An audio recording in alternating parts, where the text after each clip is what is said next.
अच्छा ये बताओ, आई बंद कर। अच्छा ये बताओ, अपना गांव में कौन कौन जात बाड़न? वही का कहला कानू जादू अहिर महतो कोयरियो सुसाद।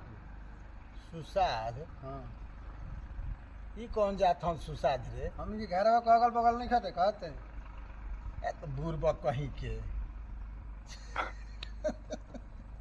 अरे सुसाद कहल जाला रे। तो हाँ, सुसाद ओकर नामे है।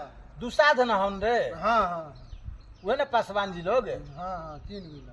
दुसाध है ना, तो कहत रहे सुसाद है। का कहें? आ जादवो कहले बड़े, अहिरो कहले बड़े, उ दूगो होलन जाए। तो 2 नामे है ओकर। आ महतो आ कोईरी आ उ सब 3 गो होलन जाए। महतो कोई